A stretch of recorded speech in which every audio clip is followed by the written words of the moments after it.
Boa tarde. Vamos dar início a esta sessão, que é também o início de todo um novo ciclo, o ciclo que agora se chama A Crônica e a Cidade.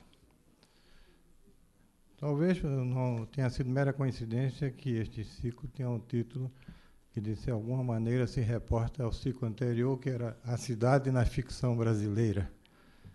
As ligações entre a crônica e a cidade são óbvias. Basta um mero exemplo lembrar o nome, por exemplo, de João do Rio, cuja crônica era basicamente uma crônica sobre a cidade. Mas não é sobre esse lado, esse aspecto da crônica, que esse ciclo vai se desdobrar. Eu acho que, basicamente, a ideia que está por trás desse ciclo é discutir em profundidade a natureza da crônica, sobretudo a natureza da crônica como um gênero literário. A presença da crônica na literatura brasileira é recorrente, ampla e permanente. Pouco depois de iniciar-se o gênero, se é que é um gênero, isso o nosso palestrante de hoje vai explicar. Desde que se iniciou na França no fim do século XVII, começo do século XVIII, a crônica se enraizou no Brasil de maneira tão importante e ampla que hoje em dia nenhum jornal mais existe que não tenha uma parte ou várias páginas até de seu conteúdo com crônicas. O que seja crônica eu não posso antecipar, isso vai ser o objeto exatamente da discussão deste ciclo. Mas há uma diferença, ou melhor, há uma curiosidade bastante pertinente de saber porque num órgão que basicamente é um órgão referencial e opinativo, a crônica encontrou o seu lugar. Porque a crônica não é nem referencial, nem opinativa. É totalmente livre, tanto do ponto de vista formal, quanto do ponto de vista estilístico. Não vou adiantar nada sobre isso, apenas a mim mesmo me estou figurando a curiosidade que podemos ter todos nós com o que vai ser debatido neste ciclo, uma matéria tão importante, da qual o palestrante é seguramente uma das pessoas mais bem informadas no Brasil. Ditas essas palavras meramente introdutórias, eu passo as palavras ao coordenador da sessão de hoje. Devo dizer que o ciclo, como tal, será coordenado pelo acadêmico Ivan Junqueira, mas hoje, excepcionalmente, a coordenação deste evento está nas mãos do acadêmico Domingos França Filho, a quem passa a palavra. Muito obrigado, senhor presidente. Senhor presidente, senhora acadêmica, senhores acadêmicos, amigos da academia, amigos que nos ouvem pela internet, a sugestão da realização do presente ciclo partiu de Eduardo Portela. E, não por coincidência, ele se concretiza no ano de homenagens a Rubem Braga, mas não preciso dizer. A conferência de abertura, por seu turno, cabe a quem se deve o primeiro ensaio em profundidade sobre essa forma de manifestação de presença singular na literatura brasileira. E disso sou testemunha. Trata-se de uma conferência que Eduardo Portela pronunciou nos idos de 1984, num seminário sobre crônica, teatro e crítica constante da segunda Bienal Nestlé de Literatura. Naquele encontro de escritores, produtores e críticos, o acadêmico ensaísta iniciava suas densas considerações com as seguintes palavras, cito: a presença da crônica no conjunto de nossa produção textual instiga a aproximação, talvez crítica, em qualquer caso empurrada pela vontade perplexa, a língua torceu, alguns primeiros sinais de senilidade, desculpe, perplexa da elucidação. É, portanto, uma aproximação muito mais acompanhada de perguntas que de respostas. Aspas fechadas. Naquela ocasião, o nosso conferencista de hoje respondeu com a percussiência e agudeza que sempre marcam a sua reflexão. E hoje muita água correu nos rios densos da arte literária. Crônicas as mais variáveis, das mais variadas formas, nelas navegaram. E a crônica prosseguiu com um olhar de desdém para definições e classificações na dinâmica que marca o processo da literatura e o processo da cultura. A tal ponto que, hoje, ela enseja o título da conferência que iremos ouvir na atualização da palavra do autor de Fundamentos da Criação Literária. Eduardo falará sobre até onde a crônica é literatura. Portanto, a questão permanece em aberto. Eu cumpro com muito prazer o ritual do ciclo e recordo um breve perfil do conferencista, perfeitamente dispensável, mas é sempre grato recordar o percurso de Eduardo Portela, que é bacharel em Ciências Jurídicas e Sociais pela Faculdade de Direito da Universidade Federal de Pernambuco. Estudou em Madrid filologia romanística, crítica literária e estilística com Damaso Alonso e Carlos Bolsonho, e filosofia com Xavier Tsubiri e Julián Marias. Eduardo é professor catedrático da UFRJ, emérito, foi diretor da Faculdade de Letras da UFRJ, ministro de Estado de Educação, Cultura e Esportes do governo João Figueiredo, secretário de Estado de Cultura, diretor-geral adjunto da Unesco, presidente da Conferência Geral da Unesco, presidente da Fundação Biblioteca Nacional, pesquisador do Conselho Nacional de Desenvolvimento Científico e Tecnológico, CNPq. É fundador e diretor da revista Tempo Brasileiro e diretor cultural das edições Tempo Brasileiro desde 1962, de cuja importância para a cultura brasileira não preciso nada dizer. É membro da Hispanic Society of America, dos Estados Unidos, da Academia Brasileira de Educação, do Instituto de Ciências de l'Hombre, da Société Européenne de Culture e da Société des Amis de Montaigne, em Paris, e da Académie Européenne des Arts, des Sciences, des Lettres e da Casa da América de Madrid, etc., etc., etc. Das muitas publicações, citamos alguns títulos. Literatura e Realidade Nacional, Teoria da Comunicação Literária, Crítica Literária, Vanguarda e Cultura de Massa, O Intelectual e o Poder, Expressão Literária em Gilberto Freire, O Romance de 30 no Nordeste, e se eu fosse enumerar as outras, eu tomaria pelo menos uns 20 minutos da conferência, e eu não quero privar o público de ouvir Eduardo Portela, a quem passo a palavra, com muito prazer.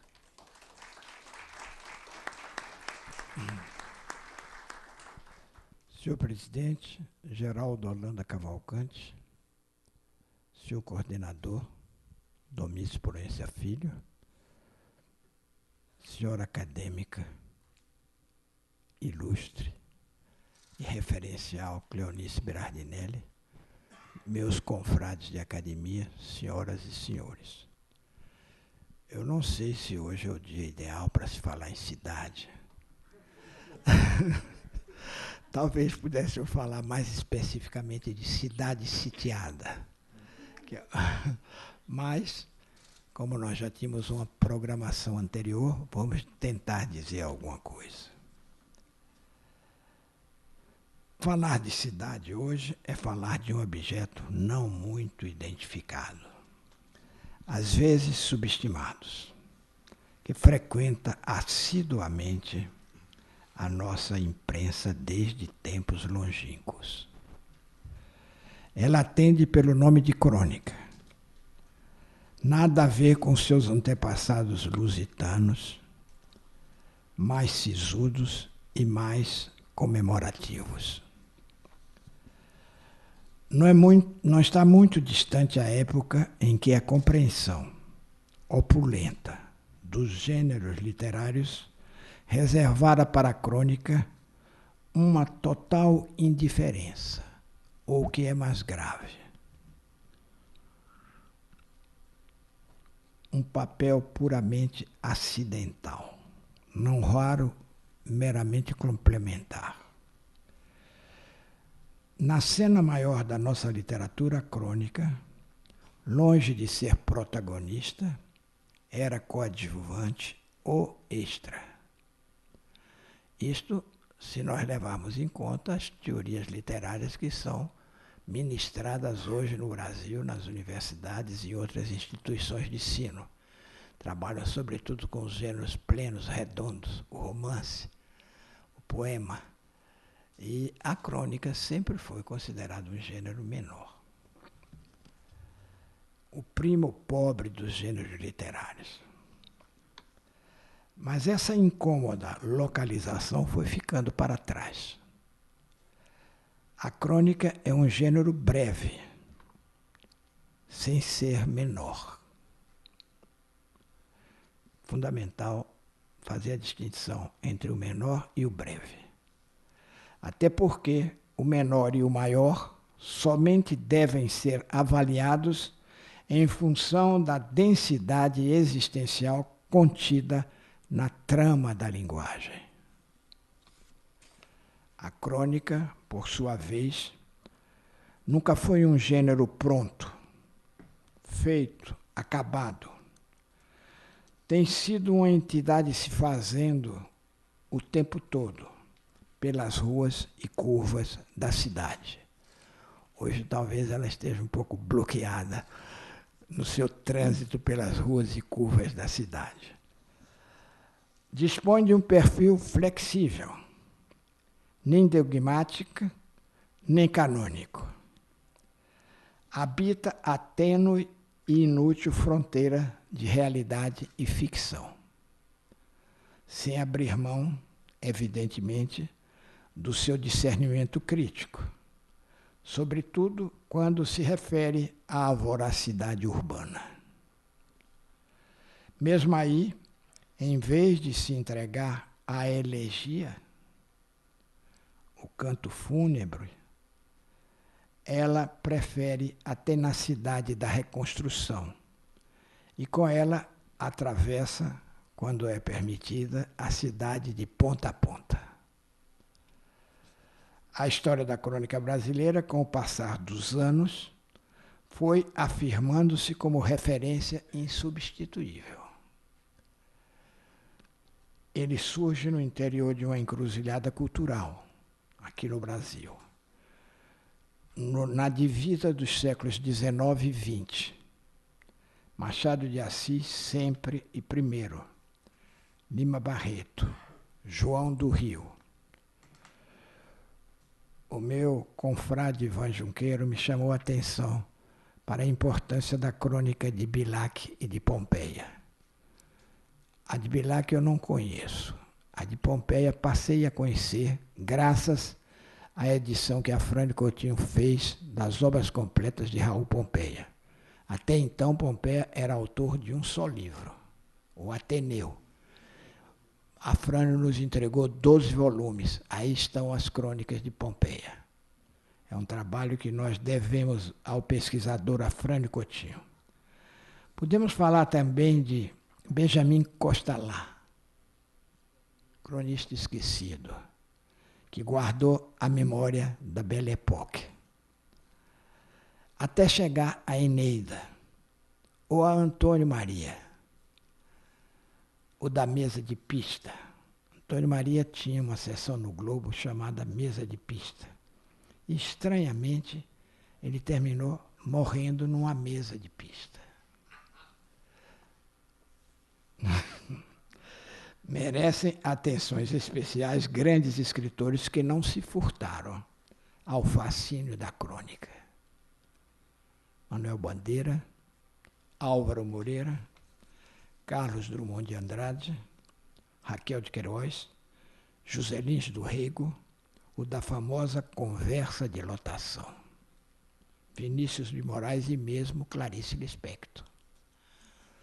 Conversa de Lotação era uma coluna do Zé Lins do Rego que fez sucesso e atravessou o tempo. Eu gosto muito do irmão dele, Genolino Amado. Foi um cronista aceso, cronista atento do cotidiano carioca, que levava ao ar regularmente, na voz de César Ladeira, esse cotidiano ele levava ao ar regularmente, na voz de César Ladeira, na campeã de audiência da época Rádio Nacional. Henrique Pongetti, assíduo, porém previsível, nunca me sensibilizou. Quando cheguei ao Rio, corria uma anedota que não poupava o colunista mal-sucedido. Dizia-se, deixa para lá, todo Carlos Drummond tem seu dia de Henrique Pongetti. Bom, não sei se esta anedota terá influenciado em minha avaliação. É provável. Não posso esquecer-me da tríade mineira, que um dia fundou a editora do autor e em seguida a Sabiá. Eram escritores que já se afirmavam em outros gêneros, no romance ou no poema, e que se destacaram na crônica. São eles, Paulo Mendes Campos, o poeta consistente de Domingo Azul do Mar. Esse é um dos poucos grandes poetas da geração de 45. E esse livro, Domingo Azul do Mar, no Mar, é um livro que não merece ser esquecido. Ele também é o autor das crônicas de O Cego de Ipanema, Homenzinho na Ventania, O Bêbado, O Anjo Bêbado, O Amor Acaba. Em seguida vem Fernando Sabino, nessa tríade mineira, o romancista consagrado do Encontro Marcado e da Crônica da Cidade Amada, e de O Homem Nu e de O Grande Mentecapto. Otto Lara Rezende, presente em Boca do Inferno, O Braço Direito, Bom Dia para Nascer, e assim por diante. Enfim, são autores que já tinham se afirmado em outros gêneros, mas que aderiram e participaram positivamente da elaboração da crônica urbana no Rio de Janeiro. Gosto de lembrar Sérgio Porto, o da Casa Demolida, o destemido Stanislau Ponte Preta, servidor da democracia em tempos nublados, o sobrinho de tia Zumira, o observador quanto mais das desinibidas do Grajaú e das mais certinhas.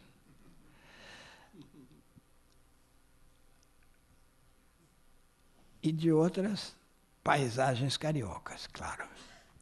Os últimos apitos da fábrica de tecido, os casarões derrubados pela especulação imobiliária, a chegada do arranha-céu, a megalópole começa a mostrar suas garras. Nelson Rodrigues é um caso muito especial. Aquele que, quando não era dia de jogo do Fluminense, removia o asfalto selvagem. E fotografava, sem retoques, a vida como ela é. É o cronista das margens, das periferias, dos becos sem saída, das coisas desgarradas do centro, percebendo com agudeza o lugar da bonitinha mais ordinária. É também o autor de uma frase famosa de que toda unanimidade é burra. Sua linguagem calibra com habilidade em comum as pressões da norma e as pulsões do coloquial. Talvez entre ele e Clarice Lispector existam dois pontos de distanciamento. O primeiro enfatiza a vida como ela é. A segunda, a vida como ela não é. A representação superlativa da crônica se chama Rubem Braga, o cronista em tempo integral, o único radicalmente fiel à sua condição de cronista. O narrador fascinante capaz de se ocupar, com a mesma força aliciadora, do assunto do dia e da falta de assunto de qualquer dia. Realmente, o Rubem iniciou na crônica brasileira a crônica da falta de assunto. É o dia que ele amanhecia e dizia: hoje não estou com a menor vontade de escrever a minha crônica, mas sou obrigado porque é uma exigência do jornal. Vou para a varanda, olho o céu, vejo a praia de Ipanema, as garotas assim, assim, aí começa e sai a crônica. É a crônica da falta de assunto, que terminou funcionando nas mãos dele, claro. Não é todo mundo que pode recorrer a esse expediente, não. Então, o narrador fascinante, capaz de se ocupar, portanto, desse aglomerado.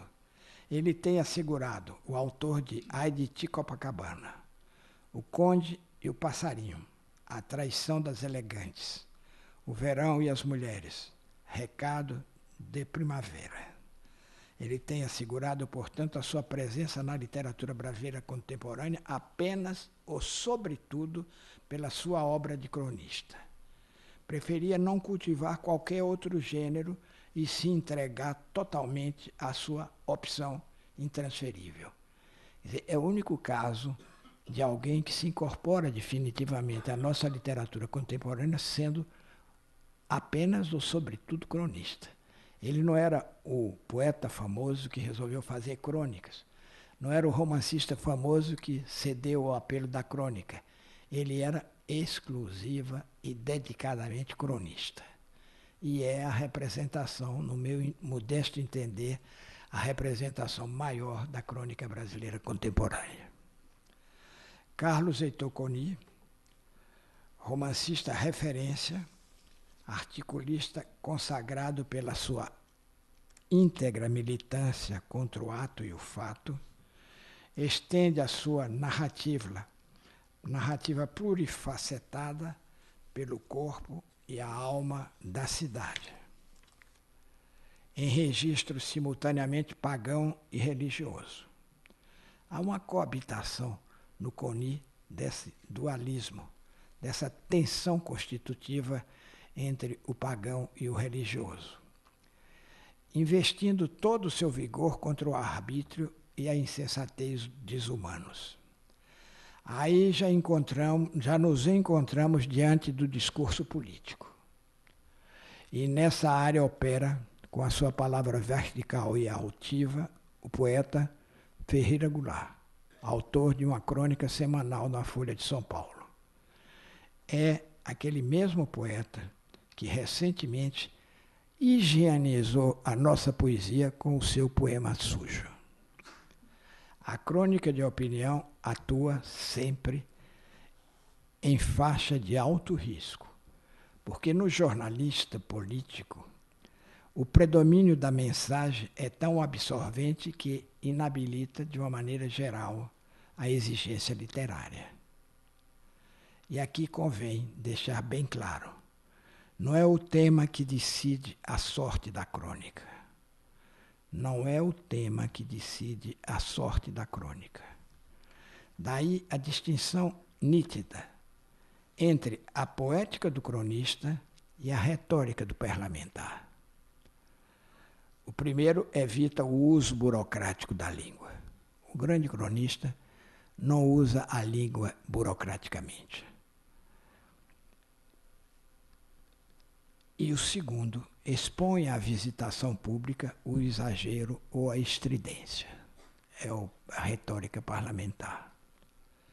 Seria injusto deixar de mencionar o admirável cronista de futebol que foi João Saldanha, de quem publiquei Os Subterrâneos do Futebol, e o não menos admirável cronista dos nossos dias, que é o ex-jogador Tostão.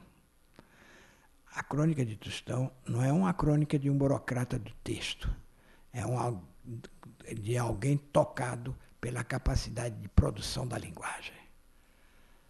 Vale a pena ler Tostão, não só por causa do futebol, mas pela maneira como ele conduz a crônica.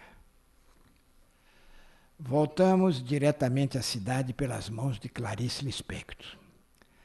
A cidade de que certa vez falou Chico Buarque, aquela que, segundo o poeta, não mora mais em mim. Porque a velocidade da vida urbana, que já sepultara o lugar bucólico, paradisíaco, talvez, essa era a crônica do início do século. A própria crônica de João do Rio, a de Machado, ou de Lima Barreto, tem alguma coisa de paradisíaco. Então, Clarice, ela já dá uma outra cidade. Clarice nos revela a voracidade da urbis moderna, a face oculta do cotidiano, a felicidade clandestina. É uma expressão da Clarice e é o título de um livro dela, A Felicidade Clandestina. Eu tenho um amigo menos otimista que diz: toda felicidade que se preza é clandestina. Não sei se ele tem razão. De qualquer maneira, fica a sugestão da Clarice. Ela mantém, portanto, essa crônica, essa aventura humana sem domicílio fixo, embora predestinada. Tudo isso porque a cidade muda. A crônica muda com a cidade que muda. Luiz Fernando Veríssimo é dos que chegam mais perto dessa realidade inalcançável, para combinar com aptidão o real e o ficcional. Manter acesa a flama da ironia e do humor. Ainda há pouco, afirmou ele, diferença entre contos e crônicas está apenas no tamanho. Faz sentido. Sempre lembrando que tamanho não é documento.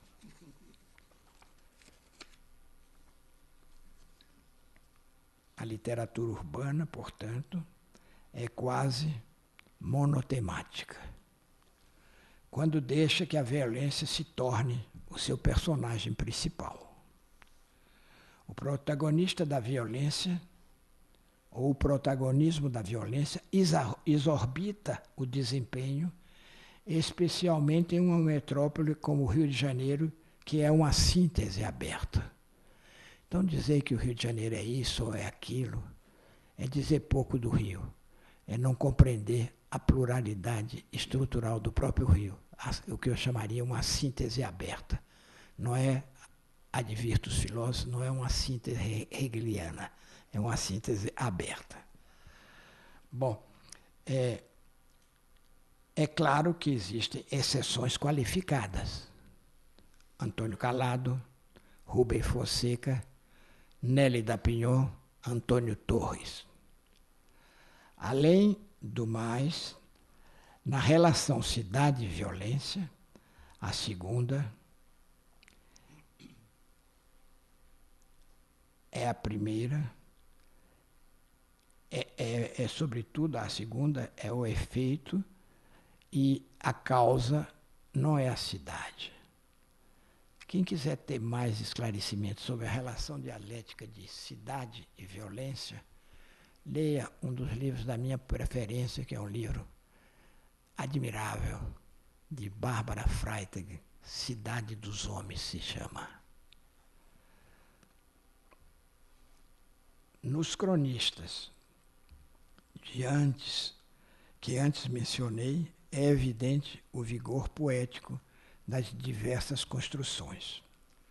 A poesia não é propriedade privada do poema. Ela pode estar na prosa, na crônica, na narrativa, no ensaio, e nem sempre se encontra obrigatoriamente no poema. Às vezes eu me surpreendo com a poesia contida numa crônica e me decepcionando com a poesia prometida por um poema. A crônica é um estilo, uma linguagem diferenciada, com raro poder de fascinação. Reflete, com os ouvidos colados na trepidação ambiental, as batidas cardíacas da cidade. Quando consegue transformar a língua em linguagem, com a cooperação da poesia, do coloquial cuidadosamente cooptado, também da ironia do humor, então a crônica é literatura. E é quando o objeto não identificado se transforma no sujeito identificado. Obrigado.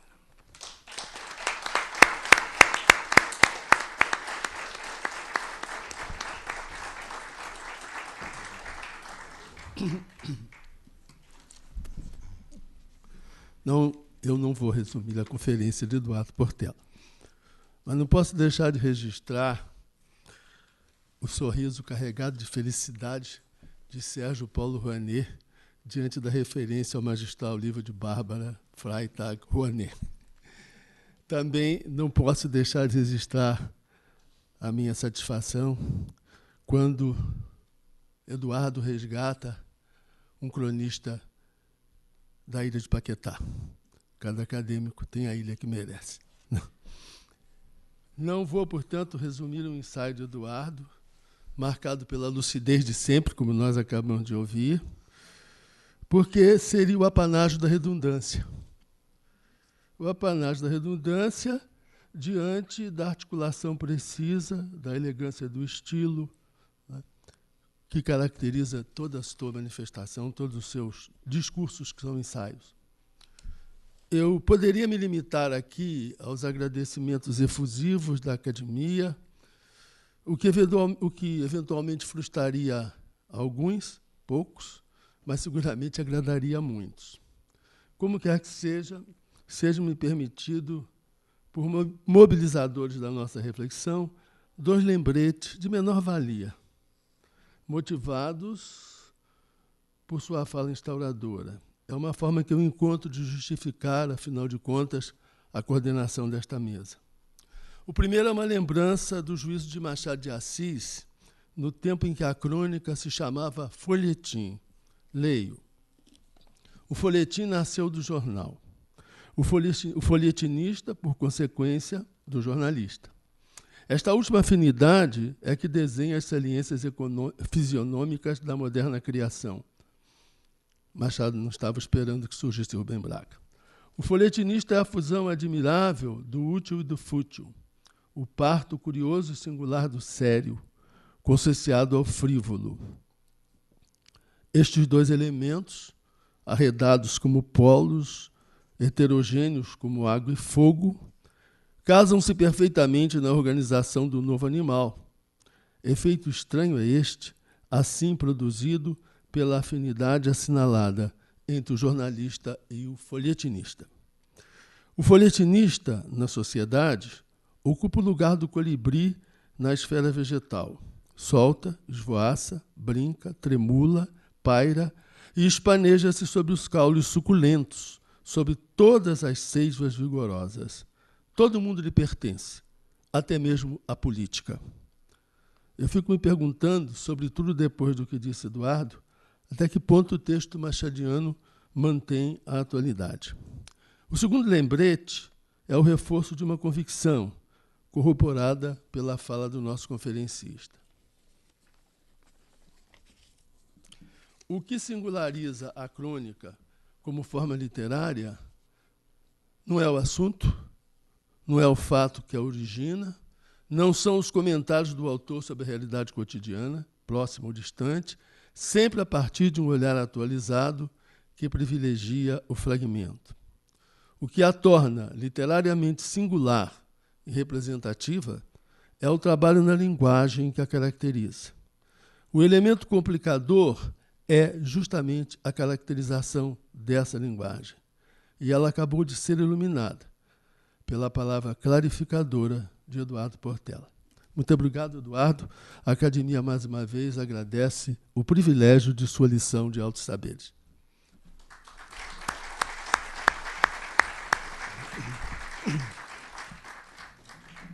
Bom, chegamos ao fim dessa primeira palestra do ciclo A Crônica e a Cidade e temos já um bom fundamento para o que vai se seguir depois.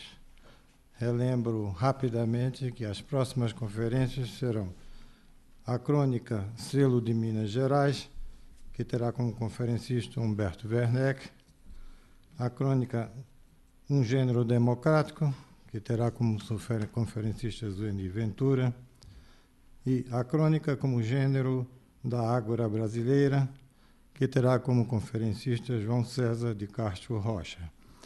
Como os senhores podem verificar, pelo simples enunciado desses títulos, os temas que foram aflorados por Eduardo Portela nessa introdução vão ser desdobrados nas palestras que se seguem.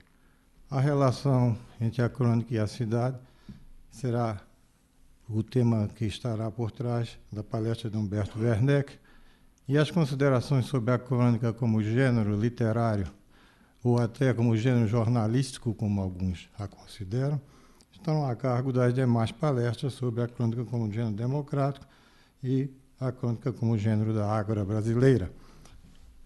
O tema é rico, como puderam verificar, e não pode ser resumido em poucas palavras, nem dela, do que foi dito agora e do que será dito depois, se chegar a conclusões que acabem com a polêmica a respeito do gênero, da crônica como gênero literário. O Eduardo Portela disse talvez a palavra fundamental. Não é o tema que decide a sorte da crônica. É exatamente essa a principal característica da crônica, é não ter um tema específico. A crônica pode tratar de tudo, inclusive de nada, como o Eduardo Portela também mencionou no caso de uma crônica de Rubem Braga.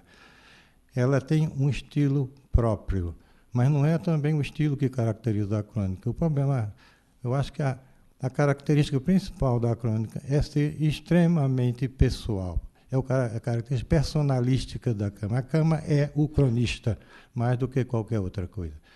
Portanto, eu acho que digamos, o Eduardo jogou a bola sobre o campo e cabe a nós agora acompanharmos ela e ver até onde ela vai chegar.